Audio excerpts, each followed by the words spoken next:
Guys, banda-banda na sa pickleball sa Iniagan Cover Court. Ano tayo, mag-exercise palabas ng pawis. Guys, sabi ano na pawis. Ang dami nang lumalabas. Okay guys.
Grabe guys.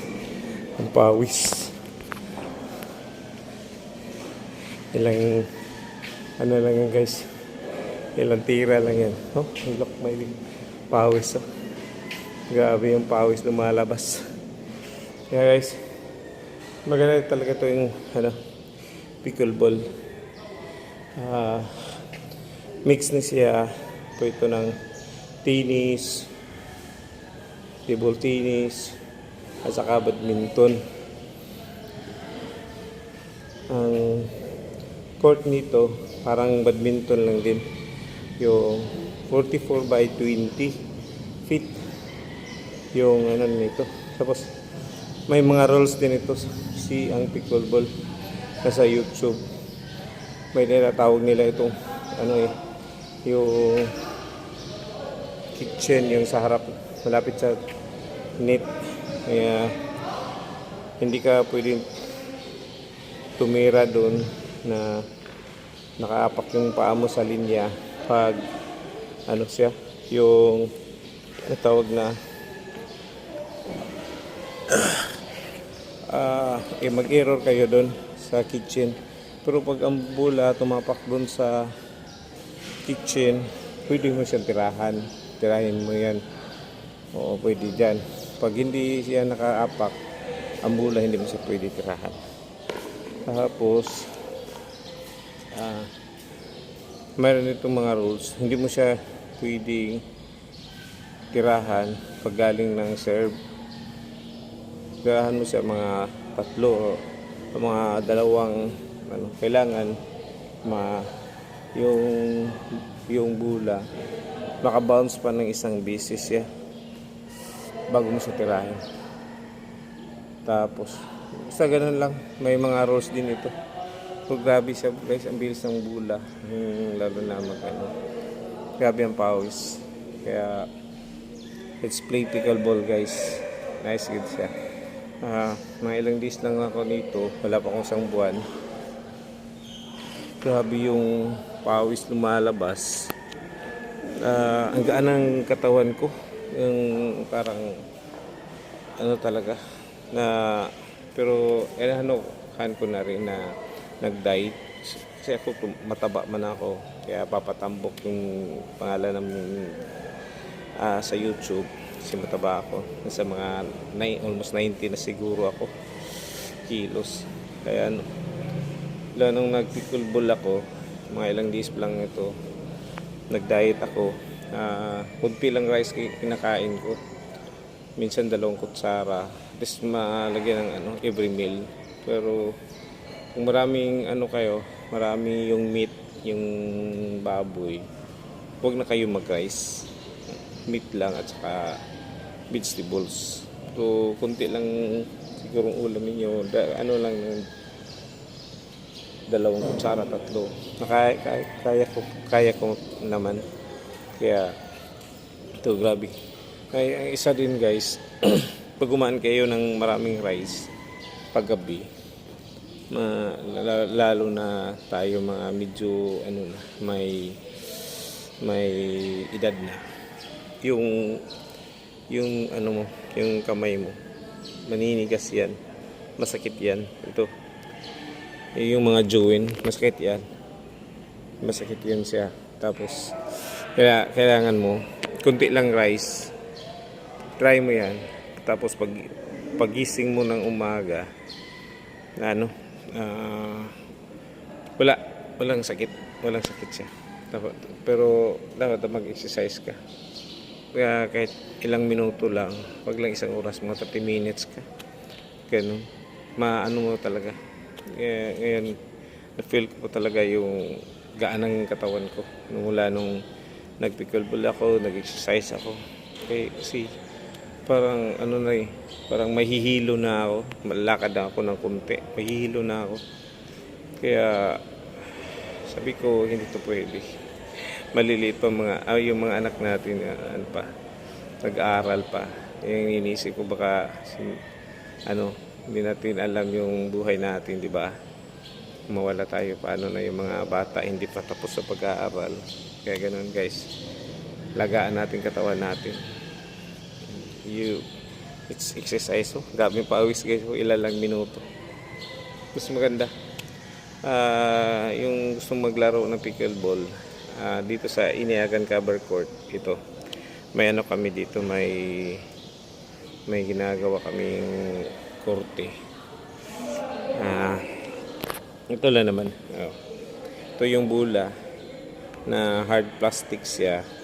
Tapos na may mga butas-butas. Dalawa din itong klase, indoor at saka outdoor. I think outdoor yata. 40 holes at saka 36 yata to.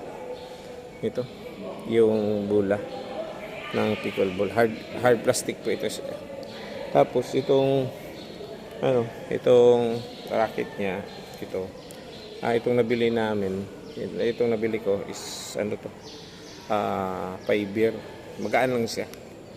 Marami itong klase. Yung Jula ang Jula Essential yung brand na binili natin.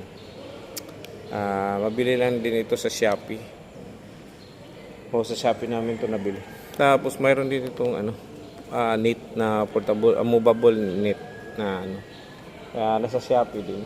Ang net nito, yung haba niya kasing lang, mas kunti lang sa diferensya sa tennis na tawag nito, yung kunti lang diferensya yung taas ng net niya. Sa ang sukat ng niya nito ng pickleball, yung korte niya is nasa 44 by 20. Lapad niya 20, 44 yung yun guys. Okay guys, don't forget to subscribe my channel, Papa Tambok. Ito challenge natin to, magpapawis tayo, tayo. Basta ako nasa 90 kilos ako mula nang simula ko nitong pickleball. Tingnan natin mga ilang araw, isang buwan siguro. Tingnan natin yung magtimbang tayo uli. Kung nang timbang natin. Kasi mabigat na ako that time before ako pero ngayon maggrabe yung gaan ng katawan ko, pagising ko. Yan. Mostly gising ako alas 4 ng umaga kasi magpa-ready pa ako ng pagkain sa mga bata papunta sa school. Tapos yun, habang nagluluto, din ako nag-stretching, yung paa, yung dumbbell, nagpapawis din ako ng madaling araw. So mas maganda yung pickleball ko din, yung may sports ka, yung kahit banda-banda lang muna kung wala kang laro dito. Every morning ka, kaya ang gaan ng katawan mo. Guys, you try pickleball. Maganda talaga yung pickleball. Okay guys, thank you for watching my YouTube channel, and please subscribe and press button the notification para sa atong ubang mga vlogs, na malalain nga vlogs regarding sa exercise.